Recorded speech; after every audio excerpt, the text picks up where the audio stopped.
or and there's so many different counters that we can do. So where we're doing whatever the defense is doing, we're not fighting it. We're just reacting and playing and flowing right into our offense and not being stagnant. So it's a lot of fun to play like that, being unselfish and just make reads. Mike up front. Mike Singer, Denver Post. Jamal, earlier this year, you said you were appreciative you believed that Joker was stealing all your triple doubles, and you finally got one in January, I think, against the Pacers. What did it mean to get a triple double last night? Did that mean anything to you, and how appreciative of you that Malone left you in the game to ultimately get that rebound with 3 seconds left? He was trying to make subs, but it was out the free throw line, so I kind of had to stay in, but. Yeah, it's like I say, it's a cool stat. Just want to win a championship, just trying to win a game.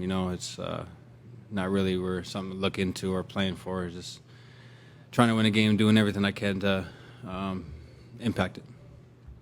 Standing on the left side. Jamal, is it possible to say, is it going to be 2 more games or 4 more games for Denver to win? And can you guys mentally kind of be focused only on one game, or do you always think of there may be 4 more games, and we think of the whole thing, you're in the finals, and how do you psychologically eliminate that and just focus on playing? Is it a hard thing to do right now? No, we go into every game trying to win. We try to win every game, home or away. Try to win every game. We don't plan on losing the game.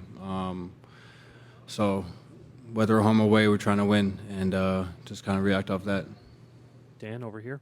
Dan Devine, Yahoo Sports.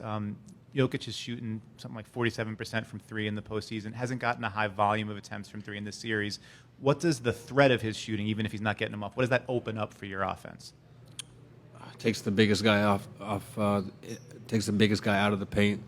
You have to guard him. He can obviously shoot it. So I think he just does a good job of just picking his spots, pump faking, getting into the lane, or shooting the open 3, even shooting the contested ones just to keep him honest. And that opens things up not just for us but for him as well. That opens up his moves and his drives and his passing and all that. So he's going to continue to play the game and do a good job at picking spots. Next row back this side. Katie Wingy, Altitude TV. Jamal, how much of your chemistry with Nikola Jokic do you think has to do with your personalities working well together, not just your basketball styles, but who you are as people? Yeah, I mean, it's just a love for the game and trying to accomplish something. We both got our mind on winning, and however it takes. Like we always say, it might not be your night, but if you can set a good screen, if you can play good defense, get a rebound, if you can hustle, if you can make a timely pass or shot or whatever it is, that's what we're trying to accomplish. So sometimes it may not be one of our nights, but we can both impact the game and winning, and I think that's where the root of it stems from, is just having a common goal.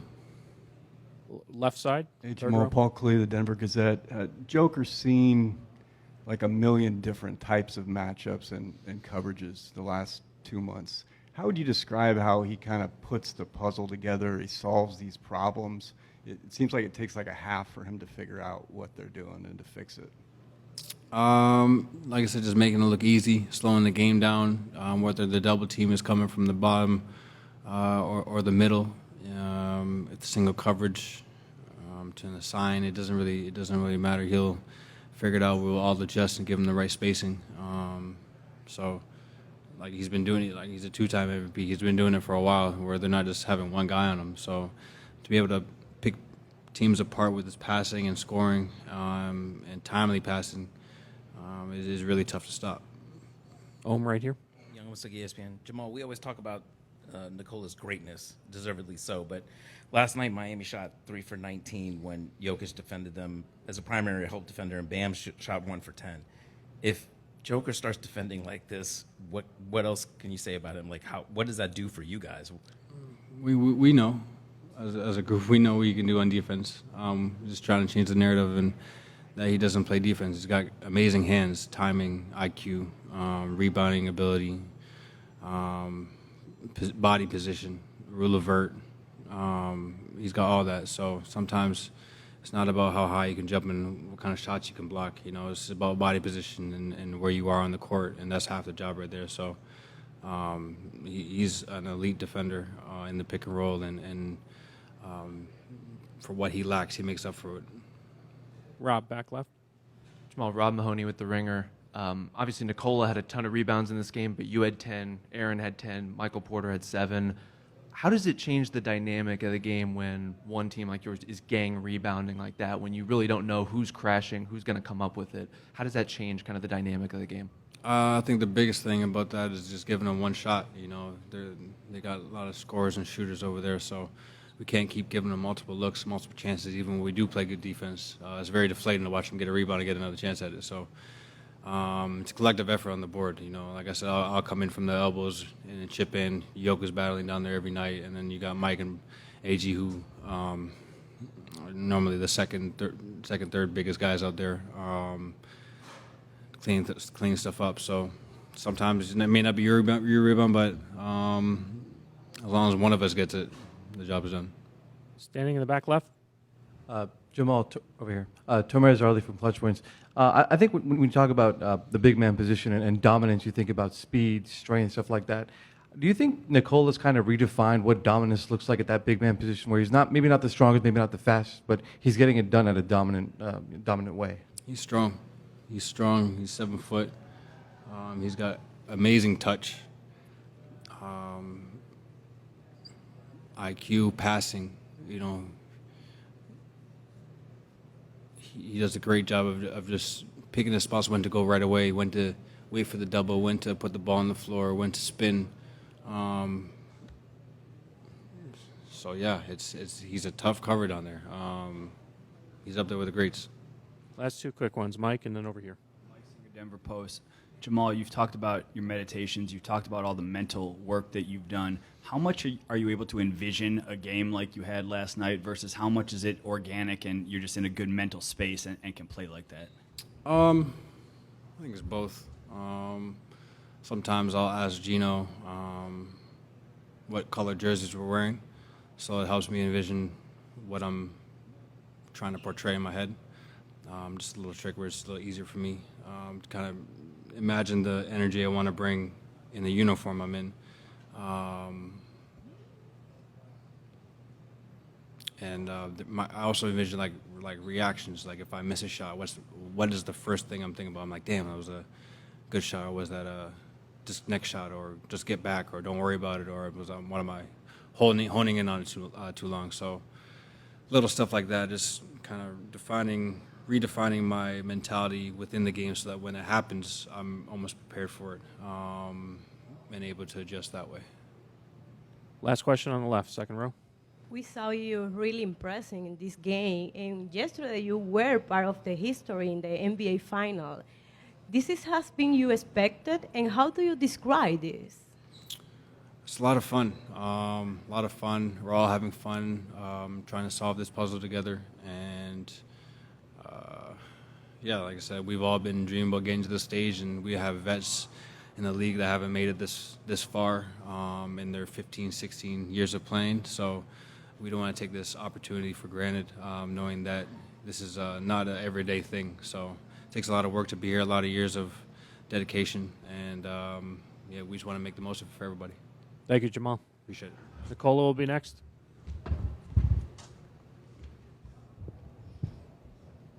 Hi, Long Nikola. time no see, huh? Christian Palotier, Sanoma Media, Finland. Obviously, your on-ball skills get discussed a lot, but maybe your screening doesn't get a lot of attention. You're especially good at making the decision when to hit the screen, hold the screen, and when to kind of slip it and not screen, maybe more importantly. What goes into your decision-making process? What's your read about when to hold the screen or when to kind of slip away? I mean, a bunch of things, to be honest, but good question. Mike, take notes. Depends, you know. If I feel my defender is down the floor, I can set screen and hold it. So if I see that they're gonna blitz or show, I can slip out. Or if I see the defender is kind of late, I'm gonna slip out. It's just in moment decision. I think sometimes you make a good decision, sometimes you mistake. But just probably to change, have a more variable. I don't know the word. I forgot the word, but doesn't matter. Just to have a different variation. Random. Yeah, random. Just to don't give the same look every time. Standing on the left side. Aleksandar Žigić, RTS TV. Nikola, šta očekuješ naredne utakmice? Može jedan tim da iznenadi drugi sad? Da li će Miami iznenadi vas ili vi Miami? I kako se uopšte spremate sada i kako se osjećaš na finalu sada što ste opšte ovde? Pa sjajno osjećaj, eto, prvi put u istoriji da je Denver kao franšiza u finalu.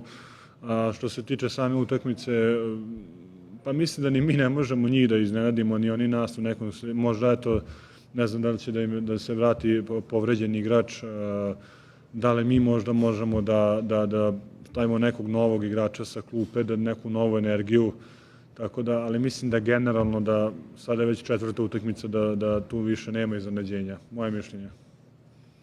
Next question, back right. Hey, Nikola, Harrison Wynn, DNVR. How valuable is Christian's off-ball movement and how it seems like he's always in motion, and how big was that to kind of disrupt their zone defense last night? Yes, it's just aggressive movement. You know, when he cut, he's aggressive. He's going to take one defender is going to take him. That's going to open a lot of space. And he was attacking downhill, which helps a lot. Just to go by the guy or just go aggressive. You know, he was yesterday. He was amazing. But usually he do the same things. You know, so sometimes he make, sometimes he miss, but. Generally, he's playing really aggressive, and that's really helping us. Left side, second row. With the great performance you have had, do you consider this final, this playoff, are being the most important moments in your career, and how meaningful that is for you? I mean, definitely it is because you know, we have Jeff, we have Ish, we have DJ who've been in the league as a long time, and okay, Jeff one time was in a playoff in the finals, and DJ played with a good team. Ish played with a lot of good players, good teams, and they never made a finals. So it's maybe now or never. So I think it's really important to be focused, to give us opportunity or chance to win. You know. Ohm, right here. Ohm Young, ESPN. Nikola, last night you blocked 2 shots, and Miami shot, I think, 3 for 19 when you contested as either primary or help defender. Bam's 1 for 10. Malone said, look, you're never going to block and pin a ball to the glass, but those who watch basketball know you're a very good defender, and Jamal called you elite defender. You've even joked about maybe your lack of athleticism. How do you make up for that? What is your process of defending and becoming an elite defender? I mean, I think I didn't affect them at all, to be honest. I mean, they're really good players, but maybe just try to make him uncomfortable or take him the shot he doesn't want, or take it over contested hand, or just to move his hand or move his shot a little bit. Just I think don't give him the easy one. I think that's my main focus, you know. Second row on the left. Nikola Ronendov in Israel today. Sharonas Marshalenis in his Hall of Fame speech said how difficult it was for him coming to America today, discussing stats all the time, and everything is stats. Do you feel the same way? Because in our culture, it's a little bit different over in Europe. No, I don't feel the same, because I only talk about people are telling me my stats, and I'm trying to say it's a team basketball. So, I mean, yes, I feel the same way, my friend. I mean, I think it's how everything works. You know, in Europe is a little bit maybe the team, the winning. Maybe here, here is this winning too, but maybe more stats. I don't know. I really don't know. Good question, Mike. Mike Singer, Denver Post. Nikola, there was a story that you spoke up after the Game 2 loss. Why did you do that? Why did you feel the need? I really didn't. I don't know. You didn't say it? You didn't speak up? I don't think so. I did. You Maybe I blacked did. out? I don't remember, to be honest. Maybe I said a little bit something, but I don't remember what, to be honest. Okay. Last question, left Yes. side. Nikola, over here, the Denver Gazette. Jamal was talking about how you guys are really enjoying kind of putting the puzzle together. Can you describe what it is that he means by that? And how much do you enjoy that kind of intellectual side of studying what might be happening next? It's like I think it's cool because just to see different solutions, different how players thinking different, and how some players are reacting a certain way, somehow players don't react. I think it's especially now, like you remember, so they blitz us a couple times, they steal the ball, then we reacted good. It's just a kind of brain game, like a chess game. When they win one move, we are another move. So it's I think that this is the time where the players show what they got. Thank you. Oh, pleasure, like always, guys.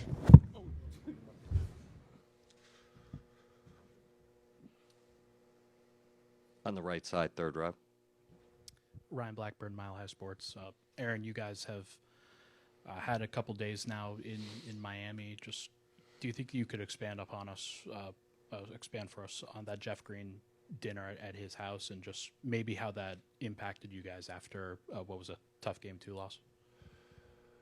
Oh man, I was a little under the weather, so I had to skip that. But just the fact that JG opens his doors to the rest of his brothers and the rest of the organization is just a testament to what we've been doing all year long, and looking out for the camaraderie, not only on the court but off the court as well. So to come together and break bread with the team, understanding win, lose or draw, you got family is a very important, fundamental piece of being a good team.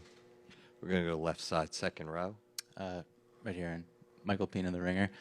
How would you assess Nikola's defense throughout this postseason and run, and just what does he do on that end that might be overlooked by people who aren't on the court with you guys? Really good. His defense has been really sound all playoffs long. Really all year, his defense has been really sound. He's great with his hands, has great feet, great footwork. Like he led the league in kickballs, so he does have great feet, great hands, is in the right spot, does a good job communicating, and is just smart. He's cerebral about his defensive approach. He gives the right space that he needs, plays with the arms distance, and then kind of plays the game within the game. You know what I mean? Just makes the defense think about what they have to do, and that's all you really want to do as a defender, is just make the opposition think about what they want to do, and it kind of takes them out of rhythm. Right side, third row. Matt Moore, Action Network. Aaron, you guys were running off of all of those rebounds last night. You dominated on the glass, and you're running, and they know you want to do that, so they're trying to get in there and dig as you're in transition on the handle.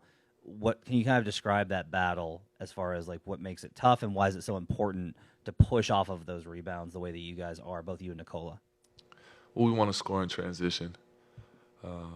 In the playoffs, you want to get easy buckets, as many as you can, because the game gets stymied towards the end of it. So throughout the entirety of the game, you want to get out and push, and then also it creates cross matches.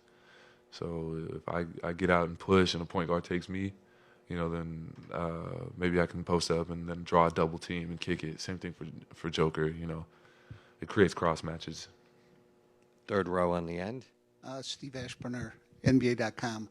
What kind of a guy is Michael when it comes to working through a shooting slump? Is he someone that, he knows what he needs to do and he deals with it internally, mentally? Does he benefit if you guys, give him a bunch of attaboys and encouragement?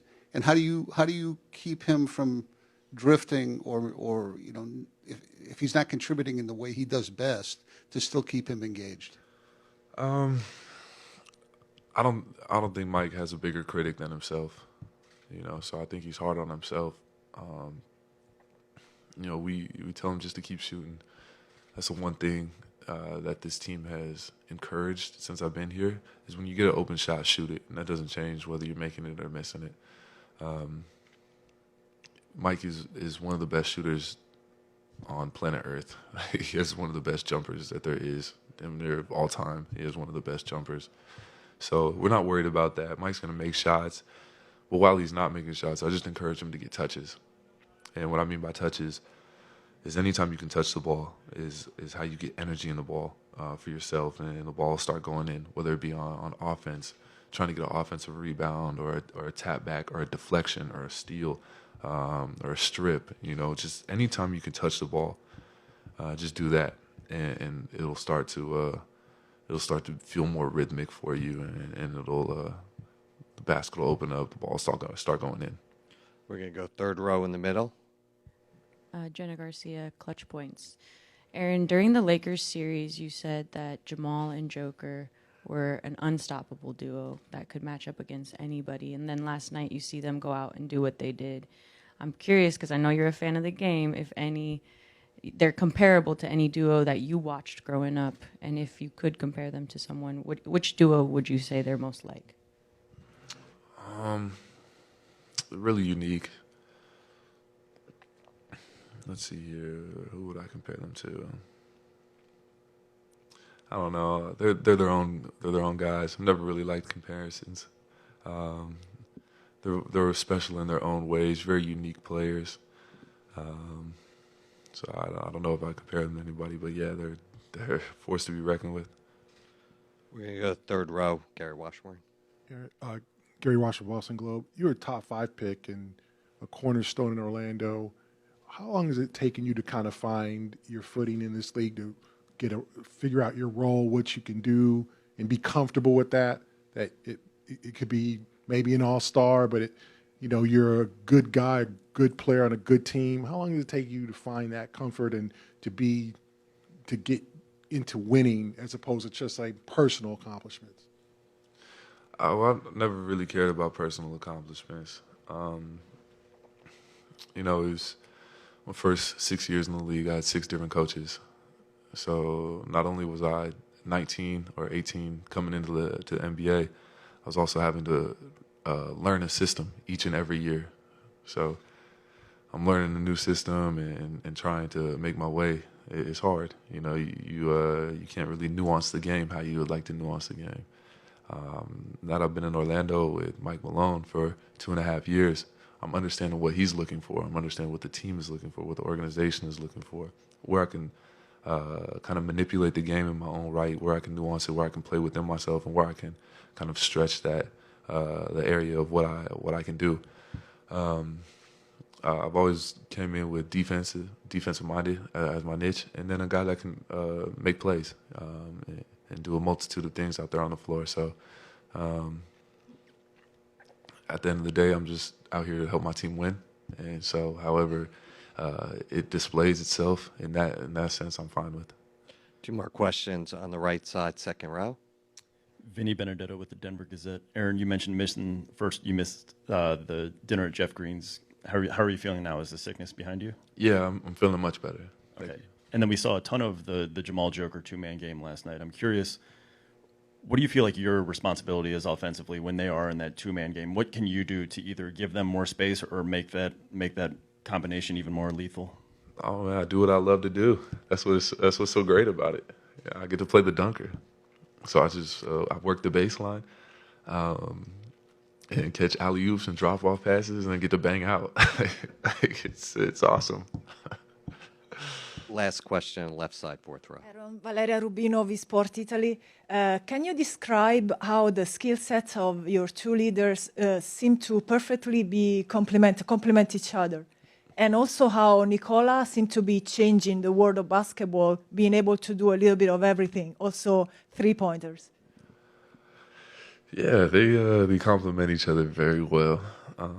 They are all both 3-level scorers. They can both use the pick and roll, one setting it, one coming off of it, and vice versa. They're both just downright winners and just gifted at the game of basketball, talented. And yeah, he's Joker's redefining the game.